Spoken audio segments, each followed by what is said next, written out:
again, hola, and thank you for choosing to watch another instalment from here at my YouTube channel, Benidorm and Beyond. I produce positive, informative and above all original videos on a weekly basis about Benidorm, where I have lived for over 2 decades now. So if you enjoy this vlog, please consider becoming a subscriber so you'll never miss any of my brand new content as I upload it in the future.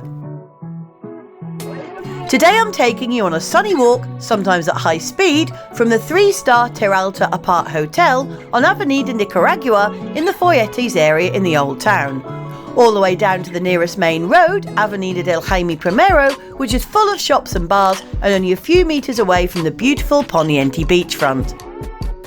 Being a holiday apartment block that I seem to get asked about on the channel every so often, I therefore uploaded a full fly-on-the-wall info vlog about the Terralta only a few weeks ago. And the main worry about this apart hotel seems to be just how far out of the way is it exactly? Today's video shows you precisely that, and to save you getting bored, I've sped up certain sections along the way. If you were taking it at an easy stroll, I would say from top to bottom, the full walk would take about 12 to 14 minutes, so I hope you enjoy it with me. As you can see, the immediate area surrounding the apart hotel is pretty much a tranquil residential zone, with lots of gorgeous pan-tiled villas full of palm trees in their gardens, and with high walls with brightly covered bougainvillea spilling over them, which is very attractive and surely not that much of a hardship to walk past. The out-of-town mountain ranges look over you in the distance, and of course Benidorm and La Cala's skyscraper-filled skyline is always in view as well. Although a pretty and sun-drenched walk, it may be a good idea to take a bottle of water out with you to stop and glug along the way, especially in summertime, and vending machines are available in the Terralta before you set off, as well as from their cafe bar that overlooks the outdoor pool and solarium area. At about 3 minutes into the video, on your right, you can see the local Miguel Hernandez Primary School and its outdoor playground and sports area.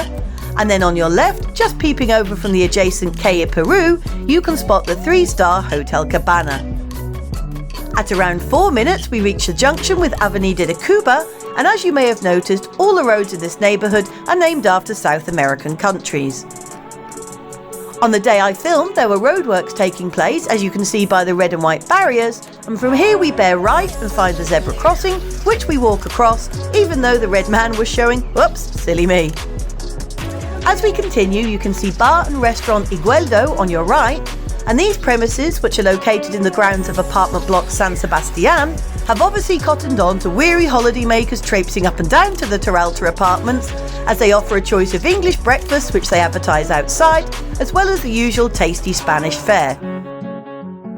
We then pass a handy bus stop, where you can catch local buses 2 and 3, which take you into town from the shopping centre La Marina in Finestrat, or to the central bus station respectively, for only €1.60 per journey.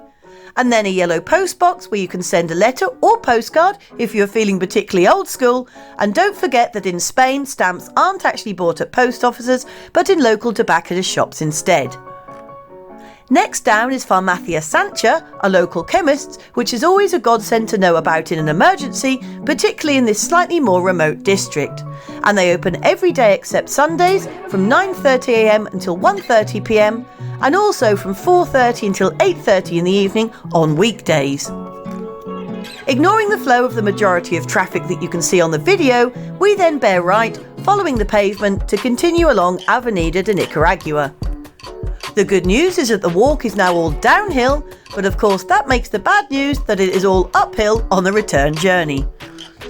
TripAdvisor reviews suggest that a taxi from the bottom of the street, which we are now walking to, costs about €5, and that further into town will cost about 10, obviously depending on where you wish to go.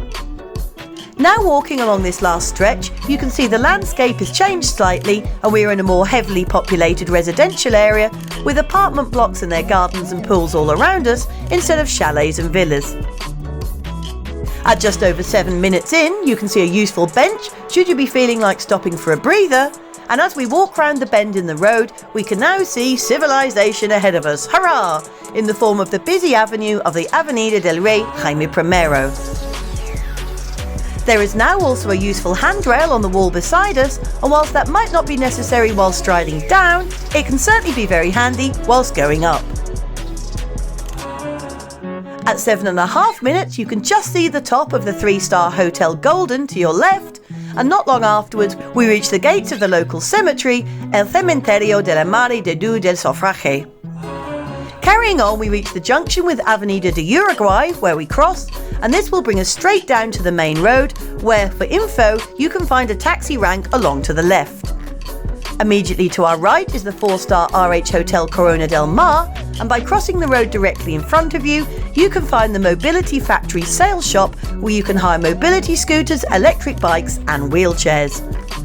By turning right and walking literally only a few metres, you'll find yourself along the beautiful Poniente beachfront and promenade, which is full of bars, restaurants and shops, and it's here that we finish today's video. I hope that you've enjoyed this sunny little jaunt with me, and if you have, please check out some of my many other vlogs, which include lots of other detailed street and beach walks, reviews on lots of Benidorm's most popular hotels with a fly-on-the-wall look inside, along with tons of local information, news and updates. Thanks so much for watching, and I'll see you out and about next time. Maybe videoing along some of Benidorm's streets, who knows. Bye for now, take care and adios for today.